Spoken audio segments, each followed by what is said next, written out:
ओम शांति। आज दिनांक 6 सितंबर 2022 बाबा ने महावाक्य में हम बच्चों को जो वरदान दिया, वरदान का मनन कर उसका स्वरूप बनेंगे। बाबा वरदान में बोले, एक बल एक भरोसा रख, हलचल की परिस्थितियों में एक रस रहने वाले, सर्वशक्ति संपन्न भव। आज सर्वशक्तिमान पिता परमात्मा हम आत्माओं को सर्वशक्ति संपन्न भव का वरदान देते। वरदान में बाबा कहते, एक बल एक भरोसा रख, हलचल की परिस्थिति में एक रस रहने वाले, सर्वशक्ति संपन्न भव। डिटेल में बाबा समझाते, एक बल एक भरोसे से बाबा कहते, एक बल एक भरोसे में रहने वाली आत्मा सदा एक रस स्थिति में स्थित होगी। एक रस स्थिति अर्थात सदा अचल, हलचल नहीं। एक बाप द्वारा सर्व शक्तियां प्राप्त कर सर्वशक्ति संपन्न रहने वाली आत्मा कैसी भी हलचल की परिस्थिति में अचल रह सकती है। अर्थात एक बल एक भरोसा। हमारे पिता परमात्मा वरदाता को एक शब्द अति प्यारा है, इसीलिए बाबा बार बार अटेंशन खिंचवाते, एक की मत पर चलो, एक मत होकर रहो, एक रस स्थिति बनाओ।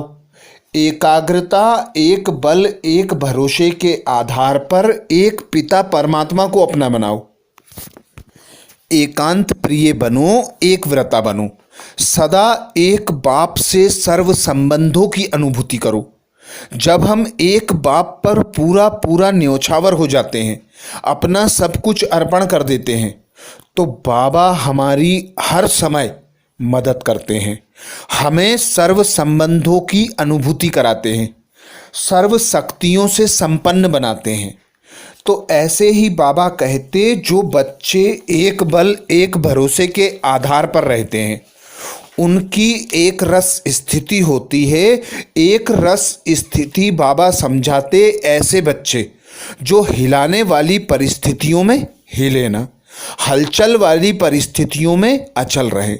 जिस प्रकार भक्ति मार्ग में उदाहरण दिया जाता है अंगद का। अंगद ने जाकर रावण के सारे दरबार में ललकारा कि कोई मेरे पैर को हिला दे। तो एक बल एक भरोसे के आधार पर हम बच्चों को भी माया रूपी 5 विकारों से विजय प्राप्त करने के लिए सर्वशक्तिमान पिता परमात्मा पर अपने मन बुद्धि को सदा एकाग्र रखना है। बाबा को साथी सहयोगी बनाकर अपने साथ सदा रखना है। सर्व संबंधों से बाबा से हमें नाता जोड़ना है और सर्व प्राप्तियां उसी एक पिता परमात्मा से करना है। तो बाबा कहते, वे ही आत्माएं सर्व प्राप्ति संपन्न होती हैं, वे ही आत्मा अचल अडोल रहती हैं, जो एक बल एक भरोसे के आधार पर एक पिता परमात्मा को अपना बनाती हैं। आगे बाबा कहते, एक रस स्थिति का अर्थ ही है कि एक द्वारा सर्व संबंध सर्व प्राप्तियों के रस का अनुभव करना। उसे और कोई भी संबंध अपनी ओर आकर्षित नहीं कर सकते। अर्थात जो बच्चे एक बाप पर अपने मन बुद्धि को सदा बिजी रखते हैं, एक बाप की याद की लगन में मगन रहते हैं, एक बाप के ज्ञान का मनन चिंतन करते हैं, एक बाप की सेवा में बिजी होते हैं, एक बाप से सर्व संबंध अनुभव करते हैं, उन्हें बाबा सर्व प्राप्तियां स्वतः और सहज कराते हैं। क्योंकि एक व्रता आत्मा, एक रस आत्मा, एकांत प्रिय आत्मा, एक मति आत्मा जो होती है, वो सर्व संबंधों से, देह के सर्व सुख सुविधा के साधनों से न्यारी एक बाप की सदा प्यारी होती है। उसे पुराना कोई भी संबंध अपनी ओर आकर्षित नहीं कर सकता। पुराने संस्कार स्वभाव से सदा वह उपराम होती है, एक बाप की प्यारी होती है।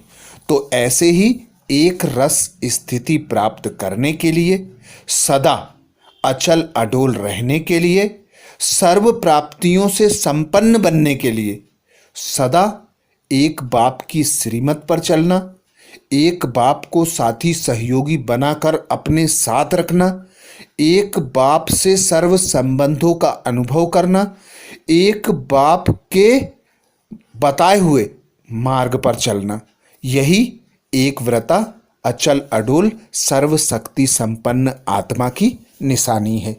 स्लोगन में बाबा कहते, बेहद सेवा की श्रेष्ठ वृत्ति रखना ही विश्व कल्याणकारी बनना है। बेहद सेवा की श्रेष्ठ वृत्ति रखना ही विश्व कल्याणकारी है। बाबा कहते, कोई बच्चे ऐसे होते हैं जो बाबा से खजाने प्राप्त करते हैं, पहले अपने समीप वालों को दान करने का पुरुषार्थ करते। बाबा कहते, मैं बेहद का बाप तुम बच्चों को बेहद की बादशाही देने आता हूँ, तो हद में रहकर हद के सुख सुविधा में स्वयं को उलझाकर कभी भी हद की सेवा नहीं करो। बाबा कहते, स्वपरिवर्तन करो और फिर विश्व की सेवा करो। तो विश्व की सेवा वे ही बच्चे कर सकते हैं जिनकी दृष्टि, वृत्ति और कृति सदा समान होती है, सर्व आत्माओं के प्रति एक समान होती है, सर्व के प्रति श्रेष्ठ शुभ कामना, शुभ भावना होती है, सदा सबके प्रति श्रेष्ठ चिंतन चलता है। वही आत्मा शुभ चिंतक आत्मा होती है, विश्व कल्याणकारी आत्मा होती है। आज बाबा ने महावाक्य में हम बच्चों को जो मुख्य सार सुनाया, सार का मनन करेंगे। बाबा बोले, मीठे बच्चे, दूरादेशी विशाल बुद्धि बन सर्विस करनी है। सच और झूठ का कंट्रास्ट सिद्ध कर बताना है। दूरांदेशी विशाल बुद्धि बन सर्विस करनी है, सच और झूठ का कंट्रास्ट सिद्ध कर बताना है। प्रश्न किया बाबा ने, महाभारत से कौन कौन सी बातें सिद्ध होती हैं? महाभारत का अर्थ क्या है? महाभारत से कौन कौन सी बातें सिद्ध होती हैं? महाभारत का अर्थ क्या है? उत्तर में बाबा कहते, महाभारत अर्थात अनेक धर्मों का विनाश और एक धर्म की स्थापना। दूसरी पॉइंट बाबा कहते, महाभारत का अर्थ ही है पांडवों की विजय, कौरवों की पराजय। तीसरी पॉइंट बाबा कहते, महाभारत लड़ाई से सिद्ध होता है कि जरूर भगवान भी होगा जिसने रथ पर बैठ ज्ञान सुनाया। भगवान ने जरूर राजयोग सिखाया होगा जिससे राजाई स्थापन हुई। महाभारत अर्थात जिसके बाद सतयुगी राजाई स्थापन हो। तुम बच्चे महाभारत पर अच्छी तरह समझा सकते हो। गीत सुनाया बाबा ने, यही बहार है दुनिया को भूल जाने की।